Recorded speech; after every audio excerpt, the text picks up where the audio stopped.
ಮಧ್ಯಪ್ರಾಚ್ಯದ ಯುದ್ಧ ಯಾವಾಗ ನಿಲ್ಲುತ್ತೆ, ಯಾವಾಗ ಪೆಟ್ರೋಲ್ ಡೀಸೆಲ್ ಬೆಲೆ ಕಡಿಮೆ ಆಗುತ್ತಪ್ಪ ಅಂತ ಹೇಳಿ ಎಲ್ಲರೂ ಕೂಡ ತಲೆ ಕೆಡಿಸಿಕೊಂಡಿದ್ರು. ಇದೀಗ ಫೈನಲ್ ಎಲ್ಲರಿಗೂ ಒಂದು ಸಿಹಿ ಸುದ್ದಿ.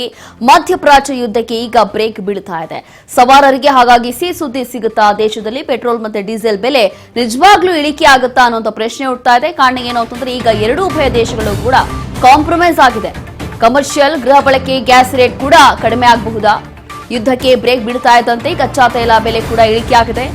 $80ಗೆ ಕುಸಿದಿದೆ ಬ್ಯಾರೆಲ್ ಕಚ್ಚಾ ತೈಲ.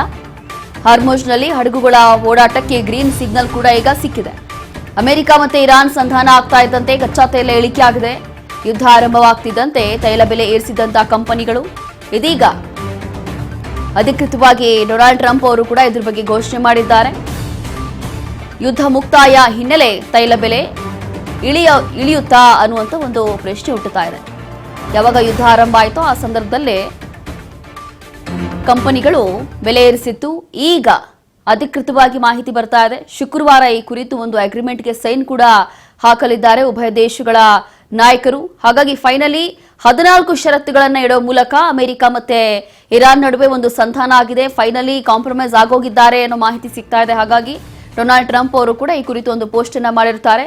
ಮುಂಬರುವಂತಹ ದಿನಗಳಲ್ಲಿ ಇಡೀ ದೇಶದಲ್ಲಿ ಒಂದು ಶಾಂತಿಯುತ ವಾತಾವರಣ ಇರುತ್ತೆ, ಎಲ್ಲವೂ ಕೂಡ ಸರಿ ಹೋಗುತ್ತೆ.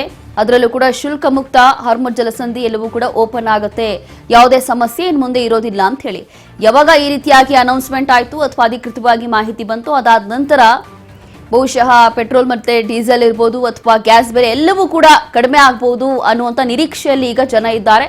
ಅದರಲ್ಲೂ ಕೂಡ ಈ ಒಂದು ಯುದ್ಧದಿಂದ ನಮ್ಮ ಭಾರತಕ್ಕೆ ಎಷ್ಟರ ಮಟ್ಟಿಗೆ ಎಫೆಕ್ಟ್ ಆಗಿತ್ತು, ಎಷ್ಟರ ಮಟ್ಟಿಗೆ ಬೆಲೆ ಏರಿಕೆ ಆಗಿತ್ತು, ಎಷ್ಟರ ಮಟ್ಟಿಗೆ ಜನ ಇದನ್ನ ತಲೆ ಕೆಡಿಸ್ಕೊಂಡಿದ್ರು ಅಂತ ಹೇಳಿ ಗಮನಿಸಿದ್ದೀವಿ. ಈಗ ಬಹುಶಃ ಈ ಯುದ್ಧಕ್ಕೆ ಬ್ರೇಕ್ ಬೀಳ್ತಾ ಇರೋದು ಎಲ್ಲವೂ ಕೂಡ ಸರಿ ಹೋಗ್ಬೋದು.